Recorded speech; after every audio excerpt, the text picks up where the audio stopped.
Each year, Microsoft Research hosts hundreds of influential speakers from around the world, including leading scientists, renowned experts in technology, book authors, and leading academics, and makes videos of these lectures freely available.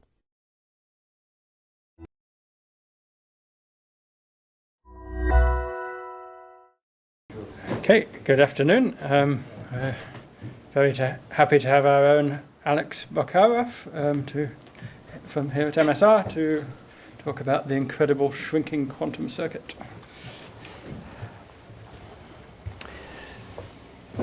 Hello everyone, thanks for coming to the talk.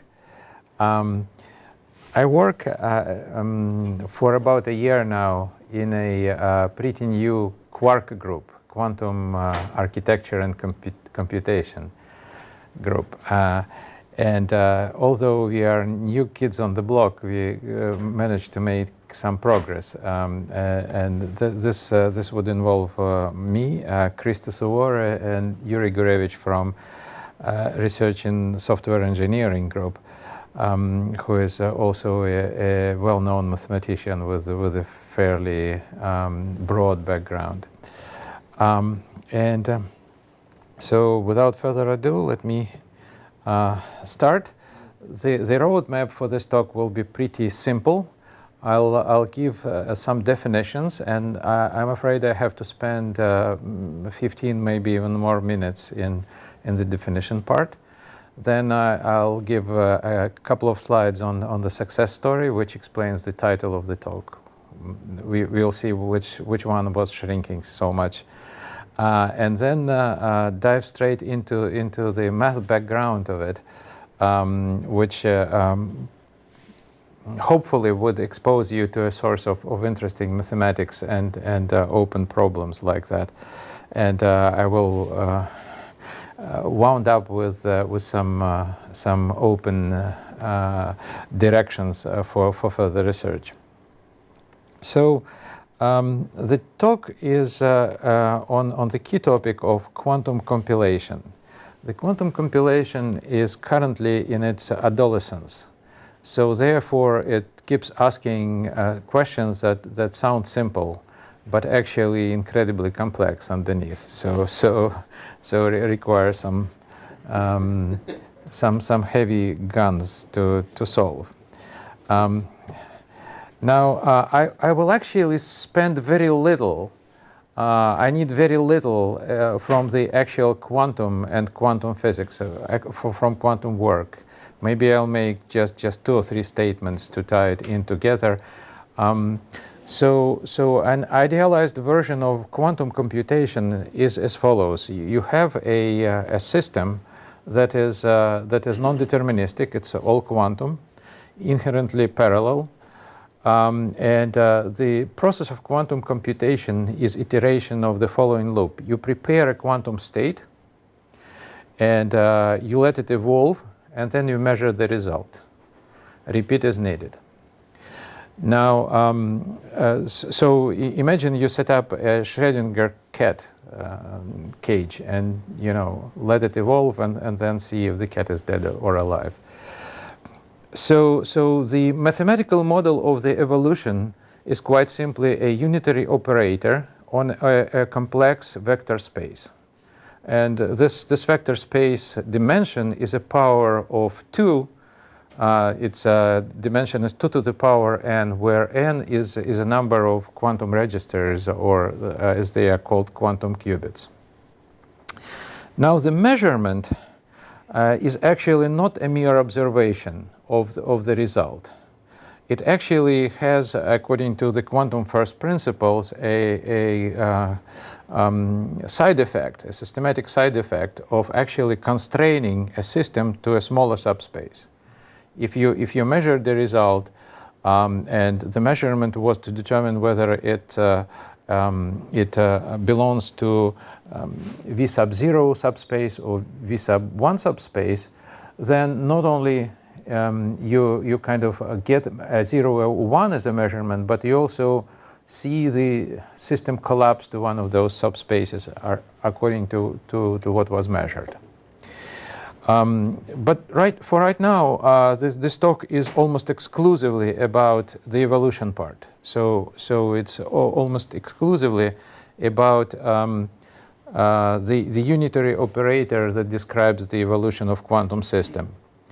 And we are kind of usually quantum computer is designed to interact with the classical environment, but we leave it completely outside. We want to see what happens in this cloud-shaped space.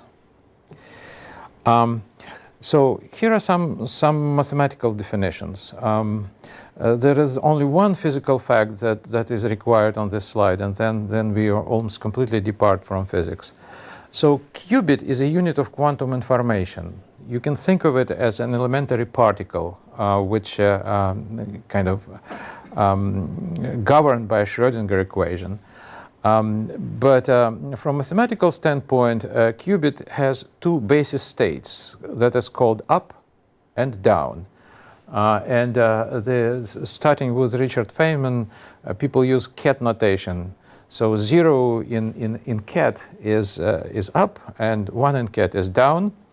The single qubit can be in a superposition of the two basis states. And the superposition has complex coefficient. The coefficients must be normalized such that the sum of their absolute squares is 1. And it might seem that this defines the qubit as a three-dimensional real state, because we have just eliminated, we have one constraint over 4 parameters. But in fact, it's smaller, because from the physical standpoint, if you remove any multiplier that has absolute value of 1 from this superposition, from the physical standpoint, nothing changes. So this state can always be normalized such that its first component is real, and therefore it's a cosine of something, and then some phase multiplied by sine of something. And I missed, of course, I missed a 0 ket here. Sorry about this. So imagine 0. It has to be here. So in fact, it's two-dimensional, and people like to map this onto a regular two-dimensional sphere, which is called Bloch sphere after physicist Felix Bloch. The mapping is done by a spherical coordinate. So theta is the usual theta spherical coordinate, and phi is the other spherical coordinate. And so every state is represented on this Bloch sphere. Now, let's go to a two-qubit situation. Two-qubit situation, and I will not go further on. So my n is either 1 or 2 for the rest of the talk. Turns out that all the complexity is already presented there. About 2/3 of all the complexity in quantum compilation happens on the 1 qubit or 2 qubit level.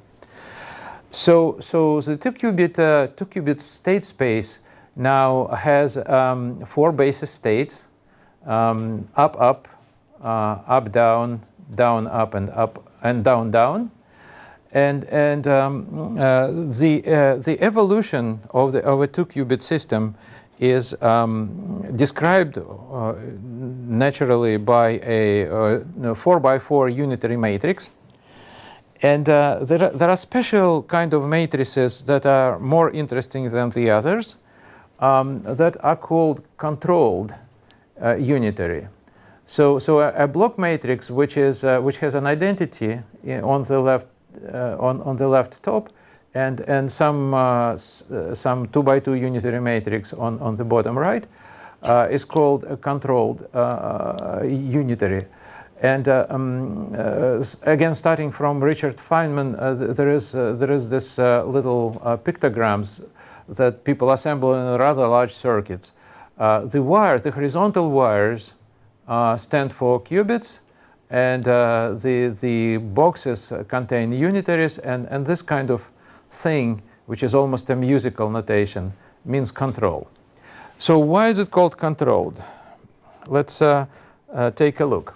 So I have labeled the columns with the basis states, with the basis states in 2-qubit state space, and we see that if the first index of the basis state is 0, then nothing happens, and if it's 1, then something is applied, which means that we can view the first qubit, this one, as a control wire. And if there is nothing applied to control wire, then nothing happens. If there is a 1 applied to controlled wire, then we perform some action. A very important thing that is actually almost a logical operator is C0, where this one is just a NOT operator. This is a controlled NOT called C0, but the more common notation for control in this science is lambda. So lambda, X, or C0 are synonyms, and they stand for this kind of matrix, and this is the pictogram for it.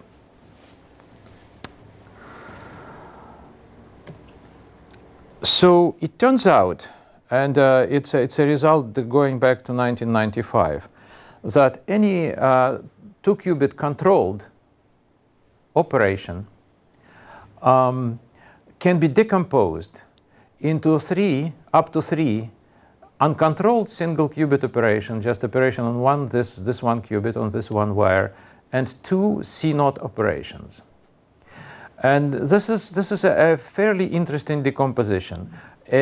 Generally, a controlled operation does two things. First of all, it applies a phase shift to a system, and it also creates entanglement between the 2 qubits. It's not always, but in general, when you do something like that, on the exit you get a quantum system where you actually cannot reasonably ask what is the state of this qubit and what is the state of that qubit. It's one common state where the 2 qubits have been entangled.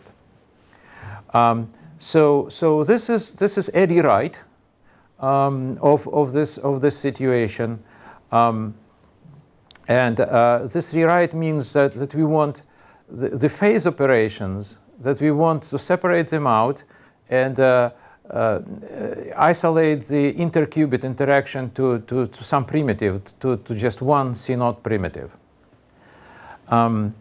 Now, if you now want to run it on the actual quantum computer, then what happens is that you only need one primitive operation that is a 2-qubit one that entangles the qubits, and then you will need further to decompose those fairly complicated things into single qubit primitive. This is, by the way, probably the last time I'm showing this pictogram until sometime later in the talk. The more common and more understandable algebraic notation is this. So this part is a tensor product of identity times single qubit operation. Then you compose it with C0. Then you have a tensor product of identity with another single qubit operation, compose it with C0, and finally this is identity composed with this single qubit operation. So all this serves to show that it looks like, in principle, we can reduce everything to single qubit compilation period. But in the end of the talk, I'll give a hint why this might be not a very good idea. But for now, let's run with it. So, and what we want to do now, we want to now do single qubit decomposition, which is, in mathematical terms, defined quite simply as fuzzy group theory on a unitary group. What we want to do is we want to be able to find a countable subgroup of operations that can be done on a practical quantum device and be able to approximate everything else with this countable set. This is, of course, is uncountable. So you really cannot. This is a proper inclusion. So you only are talking about approximation. And with this countable subgroup called circuits, you have an additional function that measures the cost of a circuit. Naively, it's a length of a circuit, but there are some variations to that. There are some operations that are more expensive and less expensive. So you compute the cost of the circuit. And the problem of a single qubit decomposition is the following.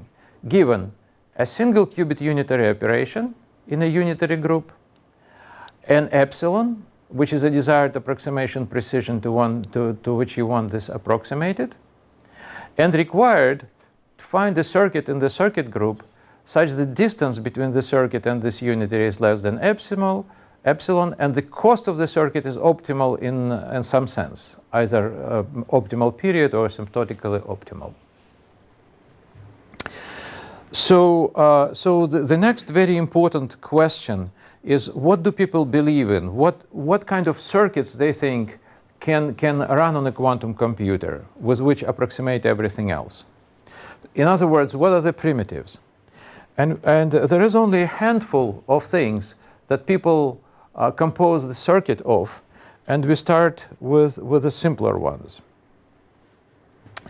So there is a simple group of just 16 elements generated by those things, which are known as Pauli matrices. If you ever had any exposure to quantum physics, you probably instantly recognize what they are. They are matrix acting on spins. But for now, you just let's just consider them to be some anointed elements of SU2. Their geometric interpretation is also very simple. On a Bloch sphere, which is populated with the states of a single qubit system, when you apply either of those, that will be an angle pi rotation around the corresponding axis. So x rotates around x-axis, y and z rotate around y and z axis. So it is intuitively clear that you cannot go too far with those. I mean, they are very small finite group. So let's add something else. Let's at least add a pi over 4 rotation here. This makes group a little bit larger, but it's still small and still finite. If you wrote pi over 2, but you mean pi over 4 on the bottom? Oh, what is that? Let's see. Okay, so yeah, this is pi over 2 rotation. This is e to the power I is e to the power I pi over 2. Yeah, it's just So, 4. yeah. You said pi over 4. I did. Oh, sorry. I should have been. It's actually kind of complicated, but yeah, you're right. Okay. So we need to add something else. We need to actually start combining some rotations together. And one incredibly important operation that is a staple of all the useful classical circuits is Hadamard gate. As you see, it kind of mixes the x and z components together. But adding a Hadamard gate to all on the previous slide still creates a fairly small finite group. From purely algebraic point of view, it's a group of 192 elements, but from the physical viewpoint, it's just 24 elements because the phase is irrelevant. Now, finally, we add just one more thing, which is this operator. Also, we just adding rotation by a smaller angle yet, and when you add this one, you get an infinite group, and moreover, this group is everywhere dense in SU2. So here is an example of a circuit in this group. So it's just just a sequence of letters standing for composition. Hadamard T, blah, blah, blah, phase gate. And what it does, it approximates a fairly small rotation.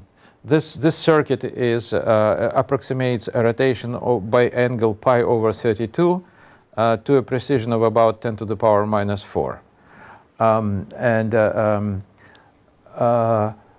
So this is kind of interesting because you had rather large angles, and now you're kind of rotating around various axes to move state in a position where it appears to have rotated to a very small angle. So Yeah. all of these things are literally rotations of S2, are they? They can be all interpreted as rotations on the usual sphere.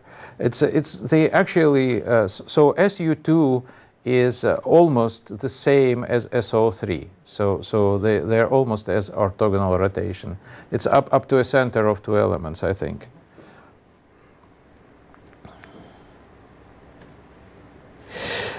Now, it turns out that we are going to be much better off compiling into a different basis. Again, those are 3 unitary operations. They are rotation by one and the same odd angle around corresponding axis. So V1 is rotation around x-axis, V2 is rotation about y-axis, V3 is rotation about z-axis. But again, it's just a finite angle, but you can approximate anything with the circuits composed of this out of this, including very small rotations. So it turns out that the circuits, when you compose all of this, they scale out rather wildly. The grid, when you start creating it with various compositions of this, is growing like 5 to the power L, where L is the length of composition, and they populate the SU2 rather densely. A slightly more convenient version is not using just the V2, V3, V1, but using Pauli matrices along with this. It turns out that if you add Pauli matrices and take those 3 big angular rotations, then the inverses will be automatically generated in this group. So if you added the other ones, the pi by 2 one, would it be sufficient to just include V1? Yeah, I mean, the other alternative is to include phase gate and Hadamard gate, both S and H here. Then you could drop either 2 of the V's. So one of the V would be sufficient. So here's an example of a circuit that again approximates that same angle pi over 32, but to a much greater precision. I don't remember what the precision is, probably 10 to the power minus 7 or something like that. So I will now spend some time comparing these 2 bases and the compilations in the 2 bases. But before I do, let's look at what the goals are. We want to have an algorithm. It's not sufficient to say that you can do it. You want a specific algorithm that, given an operator and a precision, generates a circuit at a requested distance of epsilon.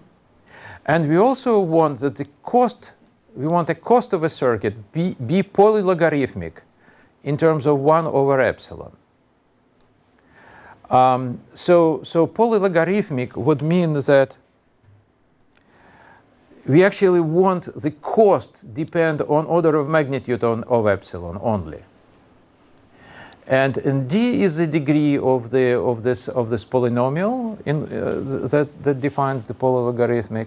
And of course, I won't go through this slide because it's kind of simplish.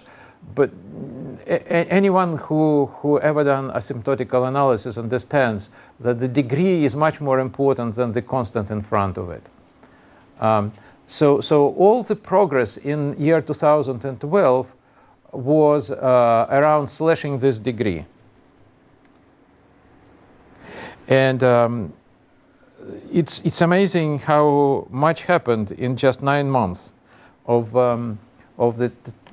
2012. Somewhere in okay, I need to back up and say something. So this decomposition algorithm could be just as simple as shown, just given a target gate and precision create a circuit at this distance. But optionally, such algorithm could use special states prepared on additional qubits. So while this kind of algorithm would be limited, would not require any additional qubits, just 1 qubit is enough for anything. More complicated types of decomposition would require some ancilla qubits where they would create some state and then clean it up. So another way of saying that would be you have your word that you end up with, but it has blocks, lots of identical blocks in it. You have many wires. You are interested in performing an action on only one wire, but you have created some auxiliary states, and then you have garbage that you need to clean on the other wires. But I mean, algebraically, is it equivalent to what I said? You want to create a word in the group with the generators, and you're saying if there are a bunch of identical subwords in it, then I only count the cost of that subword once. No, it's not quite that. What it is really, from the algebraic standpoint, you have to go out of the limits of SU2. You need to inject operations from unitary groups of higher dimensions, which would then collapse back to SU2, but in the middle, you allow kind of going out of one dimension, kind of then going back in. So here's what was happening. In April, Nathan Cody Jones and co-authors compiled in HT basis, and they had a polylogarithmic results with d equal to 2, but they used quite a large number of ancillary qubits. In June, myself and Krista Suvoreh figured out how to compile in HT basis, and at the cost of which was polylogarithmic with actually rather large degree, larger than 2 obviously, but we didn't use any ancillas. In September, Douglas Yancy and Krista Suvoreh created an entirely different scheme that actually reduced this degree to about 1.22, while using quite a number of additional qubits. The story is a little bit more complicated because they have introduced a notion of offline and online usage. I cannot go into this, but to simplify, one might say that they use some ancillas. In November, myself, Yuri Gurevich, and Krista Suvoreh figured out the compilation, for the first time, figured out the compilation into V basis, which is O log 1 over epsilon, meaning the d has been reduced to 1, using none of the ancillas. Then in December, Kluchnikov, Maslov, and Moscow figured out pretty much the same for HT basis, using 2 ancillas. And finally, right on Christmas Day, I'm not kidding, Peter Selinger figured out compilation in HT basis with this theoretically the best cost using none of the ancillaries. Now, this is the asymptotics. Now, let's look at specific guarantees and what was happening. So the year started with many people content with a rather old solution given by Nielsen and Dawson. So there is a bunch of curves here that might seem confusing. So let's go over the axes first. So both axes are on logarithmic scale. The horizontal axis is precision, and the vertical axis is a resulting circuit cost expressed in units called T-counts. They are comparable between various methods. And if you look at that curve very closely, you can see that we are talking here circuits. We are looking here at circuits that has hundreds of thousands of T-gates in them. The D, the degree of the polynomial in the cost equation was about 4 here, 3.97. Now this is a somewhat better curve. It's Maya and Christosouvares, the June curve, but it was fairly quickly superseded. So this is the state distillation protocol by Duclos-Cianci and Christosouvares. It's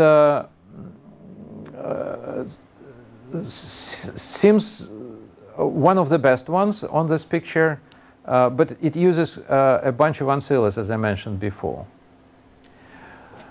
So in November, we found the algorithm that still seems to be the best in algebraic sense. So this is a curve. I will show explicit guarantees as my talk develops, but this is a kind of compilation into V bases.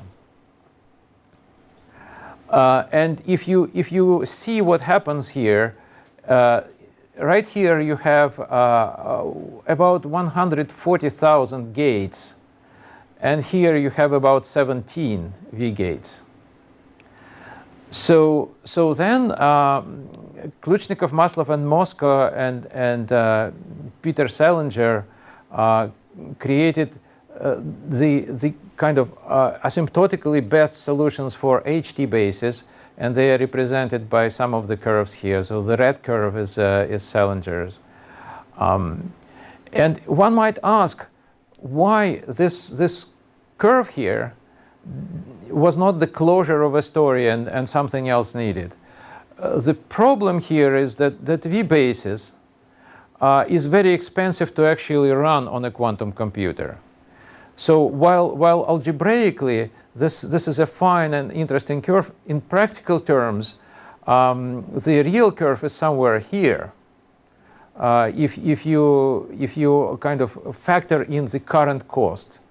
So this solutions are running neck to neck to each other, and one of the open questions that we have and we want to make a progress on is how to implement a V-gate for the V basis at practically the same cost as a T-gate, or I mean, if you have it 6 times more expensive than the T-gate, then this curve comes down lower and becomes one of the best ones. So it's always a constant factor, is it, for each type of gate? I'll be showing it, yeah, I'll dive into it. Yeah. But so can you just answer that question? Is it so this one is 10 times more expensive than a T-gate or something like that? Or is it that's outside the picture of algebra. It's so here is the thing. The gates that make your quantum computation universal, the addition of which actually creates an infinite group that is everywhere dense, cannot be made in a fault-tolerant fashion, noise-resistant fashion very easily. you need to go through a certain contortions, which are usually called state distillation protocol. You basically need to create a special resource state elsewhere outside your quantum circuit, and then teleport the state into the quantum circuit to perform the gate. And for V-gate, this process is much more expensive than for T-gate. But still, the question still stands. Is it a constant factor more expensive depending on the type of gate? Is it that, for example, with current technology, V-gates are 10 times as expensive as T-gates are? Well, it's another problem with the V-gate is that this factor is not really deterministic. It's so when I say 10 is an expected factor, but it's a kind of quantum random walk to perform a V-gate, and occasionally you can run into larger expense than that. So there are all sorts of things, but Nat and Cody Jones, whom I already mentioned as one of the early contributors, the April paper by Cody Jones, is currently working on something that is very promising in terms of bringing the cost of V-gate down. So there is a kind of cutthroat competition here, I would say. I mean, it has been a lot of people working, and but the progress was simply amazing. And this entire class of algorithm came down almost 5 orders of magnitude in quality. Or as it came up in quality, 5 orders of magnitude in the course of just 9 months. So that's so the thing that made this possible is a mapping between the group theory and number theory, which is kind of interesting development. And I would like to start with the V basis, because that's our baby, and we kind of get into much more depth in the V basis space. So, but in general, for any basis, for any circuit set, the recipe is the following. So you have a circuit, a set of circuits that have some generators. The first thing you need to figure out is what kind of matrices these circuits are evaluating to. You need to characterize those matrices. Once you have this kind of characterization, and you happen to have a matrix that is in that subgroup, so it's guaranteed to have an exact representation in terms of circuits of this subgroup, then how do you actually synthesize, how you constructively synthesize the circuit for this matrix? And then we have to remember that the circuit subgroup is countable. The SU2 is not countable. So the third step, which is often the hardest, is figuring out, now, given any unitary and an epsilon, how do you find this matrix in this subgroup, at a distance less than epsilon from the target? And this is the answer to the first question for W circuits. Remember, it's 3 Pauli matrices and 3 V matrices. And we want to know which unitaries are represented exactly, without any error, by W circuits of that containing less or equal than L gates.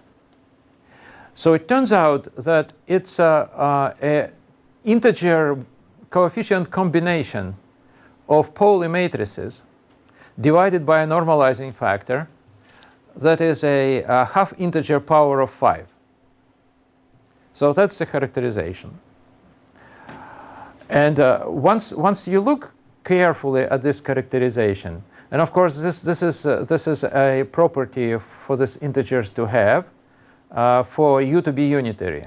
The sum of squares of integer coefficients must be 5 to the power L. So looking at this 4-square decomposition of 5 to the power L, one might think quaternions. That's what we want, right? And this is indeed the case. Turns out that all the matrices like that are in one-to-one mapping on a group of quaternions generated by these generators. So this is the quaternion units. And those are the things that in structure resemble the 3V matrices. That's observation number 1. Observation number 2 is that there is a whole lot of 4-square decompositions of 5 to the power L. There is approximately 10 times 5 to the power L different 4-square decompositions. So we have a lot of matrices that are conforming to this characterization. This actually is a consequence of Jacobi 4-square theorem. The number of 4-square decomposition of an odd integer is 8 times sum of all the divisors of n. And if you look at what are all the divisors of 5 to the power L, you get this thing here. So it scales very aggressively. You grow the circuits and you get a lot of them. Okay, now, so now you have a unitary that is like this. How do you synthesize the circuit back? Well, again, since we already have a one-to-one mapping into quaternions, and I'm missing a lot of details here, it's quite interesting. But quaternions is a division ring, so you can actually factorize this quaternion at a linear cost, and the factors are going to give you the circuit structure.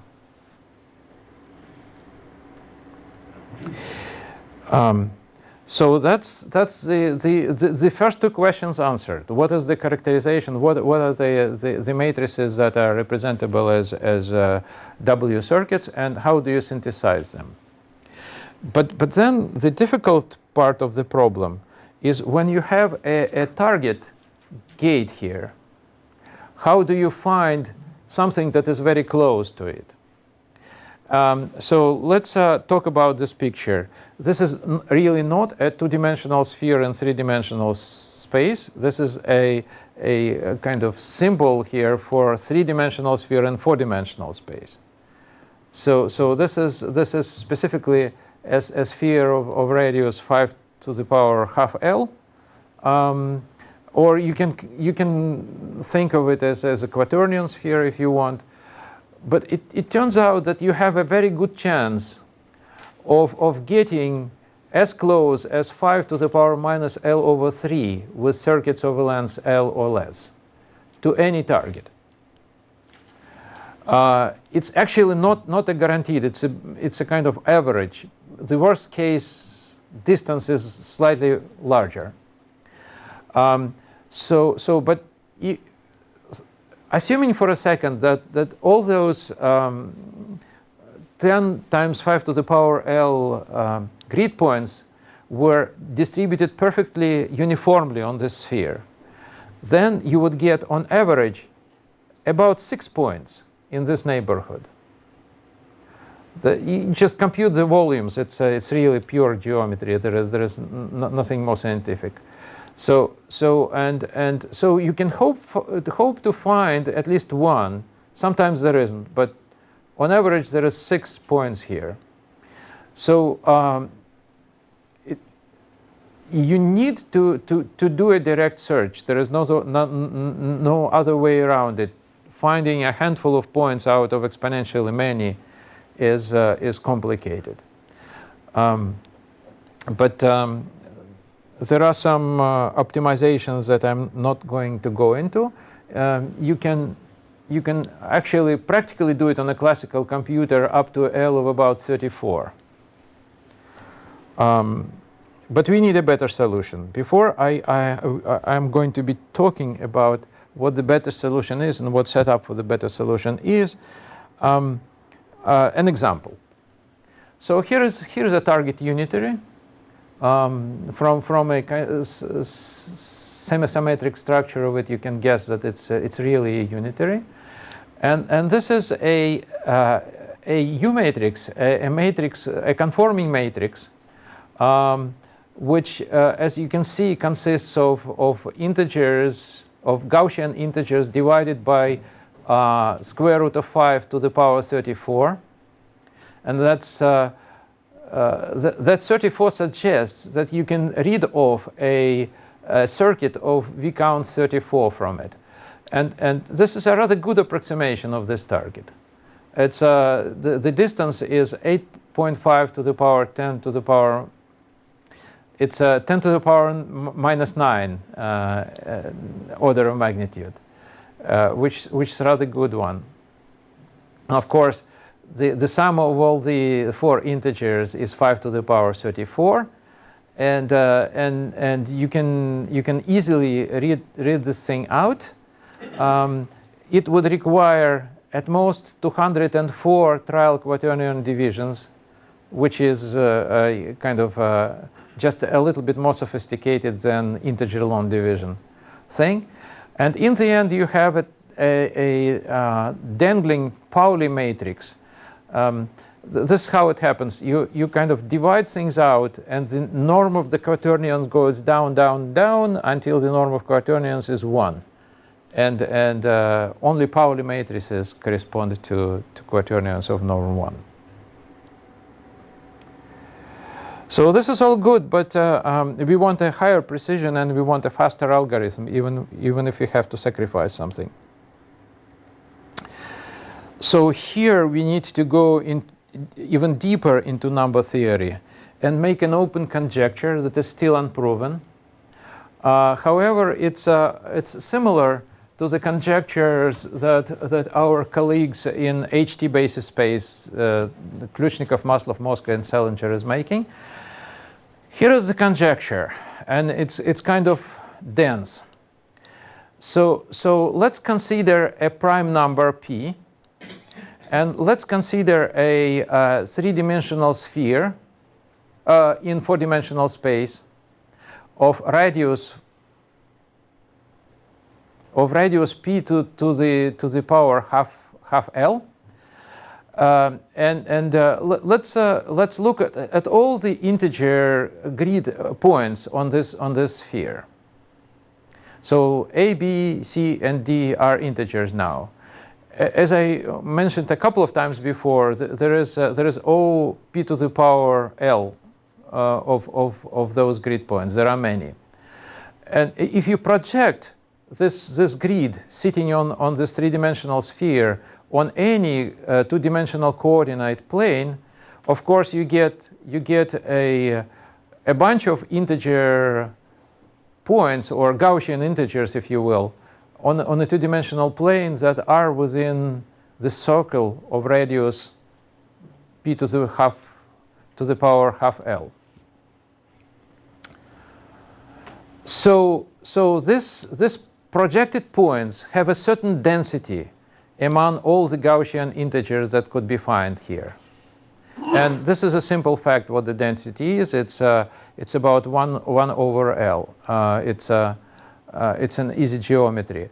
However, what we want to assume is that if you have a ring like that, a rather narrow ring, and moreover, if you have a segment within this ring that is squeezed between the boundary of a circle and a tangent to the inner side of the ring, then in both this ring and in both this segment, we do have about the same density of projected points from the grid.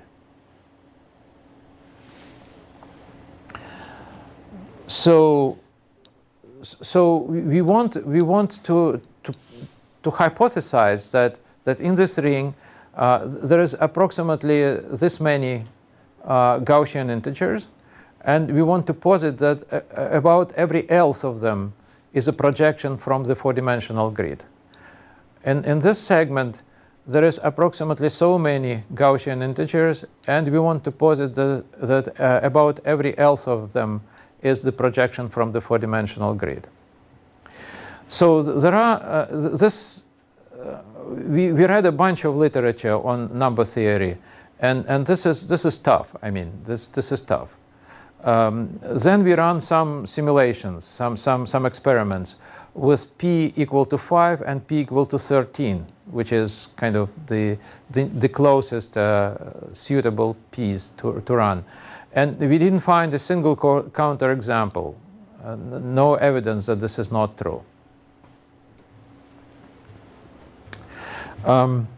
So this goes back to the time of Friedrich Gauss and the more general problem of how many integer grid points do you have in a flat contour, and how many of them can be actually complemented to be a 4-square decomposition of a certain number.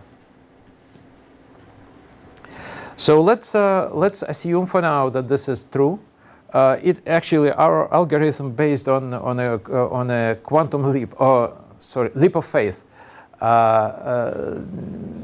all work, and so even if this conjecture is not true, then the corner cases where it's not true is probably not that.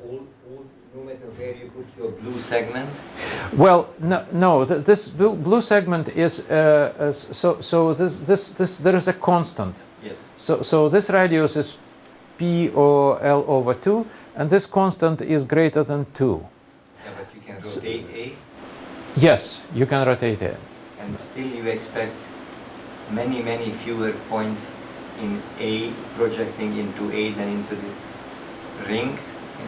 Well, the density we expect to be the same. It's just how many integer grid points are there. This is a simple geometry. There is nothing to prove there. The number of integer grid points is O p to the quarter of L, but we do not know how many of them are projections from the 4-square decomposition of p to the power L. So again, delta is a constant. So delta is a small constant. So also note that we are talking asymptotics when L goes to infinity. So this ring is awfully narrow, and this segment is also very narrow, but it's actually quite long. The segment is actually very long. It's approximately p to the power quarter L long. So it's exponentially long and has a constant width.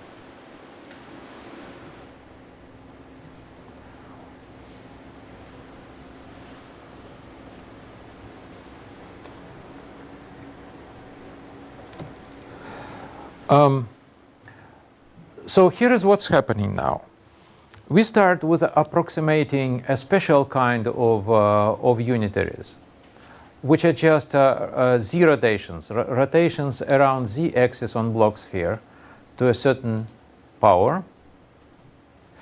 And for our W circuits, p equal to 5, so this is 5, and there is approximately O to the quarter 5 to the power quarter L Gaussian integers in here. As per conjecture, there is about every elf of them is actually can be completed to a composition of 5 to the power L into 4 squares. And that's what we need for probabilistic polynomiality of the following simple algorithm. The algorithm is like that. The input is a rotation and an epsilon, which is an approximation that we want. And we set L to be a ceiling of 4 1 over epsilon log 5. And here is the first time you can see the explicit constant. Here is an explicit guarantee, not just some asymptotics. That's our constant. When we were doing the direct search, by the way, we would sometimes fail, and we took exponentially long time, but the constant would be 3 instead of 4. So let's take the enumerable set of all the Gaussian integers, integer grid points in here. And we start iterating through it at random. So we pick a random integer grid point in G, and then we test whether there exists two other integers such that the sum of the squares of 4 integers is 5 to the power L. This, by the way, is known to be a probabilistic test with this complexity, with this expected complexity. There is a paper by Rabin and Shalit that shows how to do that. And it's fairly easy to implement. I implemented it in Mathematica. So if such B and C exist, then we set a completion to this ABCD tuple. And in either case, we delete the point we already tested from G, and we run until G is non-empty. So in the worst case, we'll have exponentially many steps here. But the expected number of steps is OL because of the conjecture on the previous slide. So with a probability O1 over L, we would run into something that is completed to a 4-square decomposition of 5 to the power L. And then, of course, when we find it, we create a matrix here, which is conforming and can be exactly decomposed into a W circuit. And the very important part that I totally forgot to mention, everything in this sector is epsilon close to RZ. It's again an easy fact. So any candidate that we randomly pick in here is guaranteed to be epsilon close. So we found something that is epsilon close and exactly decomposable. So we are done. This is an experiment run on 1,000 of random rotations. The red curve is the theoretical guarantee. The blue curve is what we actually were getting on average. And the size of the markers are suggestive of the standard deviation, which was not very large. So the takeaway from this slide is that you can get a very tight precision in practice in polynomial time, but in fact it's just some seconds per target.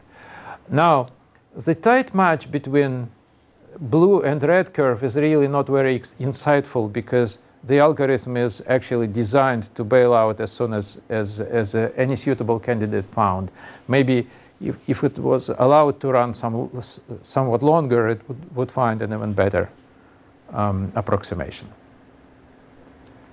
So that's the W circuit, and this is how it was done. The trade-off is that if you want to spend exponential time looking for a good approximation, you can actually get a nicer constant in front of your term, of your logarithmic term. But if you want to do it fast, you can do it and get a slightly looser constant. So did you already tell us how you find the decomposition once you found this integer point? Well, actually, so I was doing it bottom up, right? So I was doing it bottom up, and I might have done it top down. So here is the deal. So you find this integer point. It's actually completable to the 4-square decomposition of 5 to the power L. Then you create this matrix here. And then, remember a few slides ago, I mentioned that this is in one-to-one correspondent with a quaternion that you can factorize. And when you factorize a quaternion, its factors point point right away at what V matrices are used in which order. And algorithmically, that factorization is It's linear cost. It's trial division by quaternion of norm 5. So and then you get the smaller one. so If you get the correction. you have this.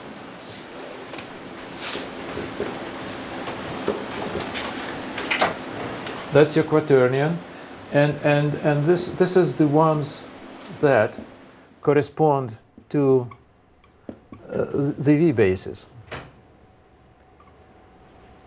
Actually, you have to take them and with minuses as well. This is K, right? So you do six trial divisions. You need to see which one divides it, and it doesn't matter. You take the first one that divides, and then The L smaller. so this is this quaternion, and it has a quaternion norm of 5 to the power k, where k is less or equal than L. And what happens when you find the divisor and divide it out, then this goes down by 1, and you end up with. Okay, this is fun. So let's now go to HT bases. You will see more of the same, but it's actually somewhat more complicated. It's the same thing as if you go to new number fields, then algebraic extensions of number fields are actually a more subtle thing than transcendental extensions. We are running out of time? Yeah. Okay, so I guess I need to do the HT basis some other day. So let me zoom through this slide real quick. One thing that is necessary for HT basis is something called order 8 cyclotomic integers, which is extension of integering with square root of y. And the matrices that we want are more complicated. This is an example of a matrix you have to deal with. It's kind of hairier, and that's the kind of circuit you get. And then Peter Selinger did essentially the same thing. He has the same segment looking quite the same as in W basis, but then he had a tougher work of solving a Diophantine equation, actually a norm equation. And in terms of performance comparison, you have seen some curves. You have seen that theoretically V basis is much better if you disregard the current cost of running a V gate. This is my implementation of Selinger's algorithm in Mathematica. So you have a really small angle rotation, a tiny angle rotation, and this runs in actually in a couple of seconds. Produces a approximation, a HT circuit approximating to 10 to the power minus 30, and so you can really do this for a small angle in terms of not so small angles. So open problems. We need to be looking at another order of magnitude improvement. Really, there is a lot of slack in all this story. So one slack is due to the fact that when you have an arbitrary unitary, you first decompose it into 3 axial rotation, which is a waste. You should go and try not to do that. Another source of slack is this decomposition. For the 2 qubits, you are, like I showed this diagram in the very beginning, you decompose it into single qubit and C nodes. And the open proposal is that you should be using entirely different bases. hopefully, it's completely open question whether it's better or worse using this basis, but there are some indications that you can get another factor of 3 or 4 improvement doing that. We would like to thank a whole lot of people for talking with us about this. And there are some key publications that provide all the necessary details on the algorithms. I included only really the key ones, but they obviously reference other things that has been developed and published entirely in the year 2012, very recent. And now I have to thank you for your attention.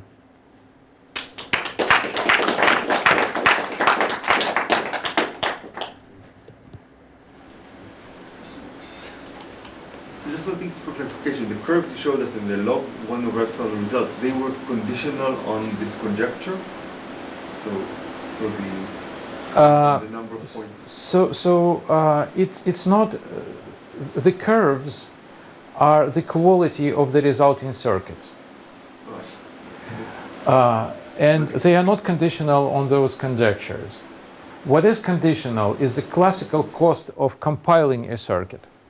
So imagine you have a classical computer and you have a cross compiler that runs on the classical computer and produces the circuits that your quantum algorithm needs. What is the cost there? Well, for it to be probabilistically polynomial in the context of our algorithm and Peter Salinger's algorithm, you need those conjectures. So even if the conjecture fails? If the conjecture fails that, yeah. Points nearby, so what if you don't have any points nearby? Well, no, that's probably, that's geometrical fact that you do have those points. The question... The theta is really, it's the upper bound you want, is it then? I mean, the conjecture says the number of points is theta of what you expect it to be. So let's have a look here. The fact that it's dense is proved, so then... Yes, so the density is provable. There is...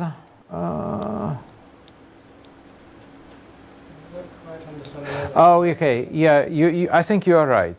There is a correctness issue here as well. So if...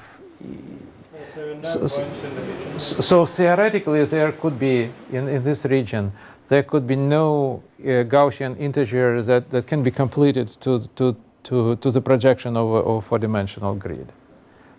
But I mean, it's fairly unlikely. I mean, it's much less likely than having it at a low density.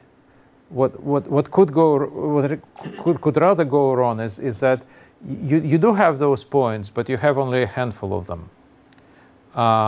What we posit here is that we have exponentially many of them in here, such that. So if you have only a handful, then it means you need to examine lots of integer points. Yes. Then your classical site complexity, your compilation algorithm, will run exponentially many steps. But indeed, I mean, I personally I don't believe it. I bet anything on it. But there is theoretically a possibility that you don't have any single point in here. So some experiments we were running is actually running a Kolmogorov-Smirnov test on the distribution of Gaussian integers in here, and it's pretty uniform, which means that you can not the Gaussian integers that are completed as a projection of 4-square decomposition of 5 to the power L. What is the density of that subset in an angle space, in a polar angle space? And it's pretty uniform, meaning that whatever your target angle might be, you will most likely get about the same number of points there. And of course, if the tangent of your angle is rational, then it's fairly easy to find a guarantee. to prove that there are points as a strict proof, like that. Your conjecture is about the number of such points, isn't it? So I'm lost. Yeah. Okay. There are two levels. The conjecture about the number of the 2 points, which would ensure the probabilistically polynomial complexity of the classical side algorithm. But there is also the second level is issue about correctness. What if we don't even have points? And the uniformness tests. Doesn't your conjecture say that you have points and many? Yes. But the thing, Yes. if it failed in a bad way, that there are no I points, see. then So it's if your not just, conjecture fails, because it's not just that it will be hard to find, but they're incorrect. Right. But then you'd have to go to a larger L to find That is true. information.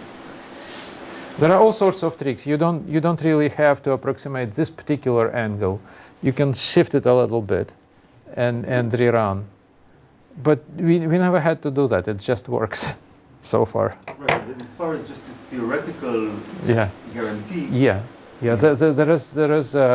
There is a whole bunch of open problems. There are a whole bunch of facts that needs proof in here.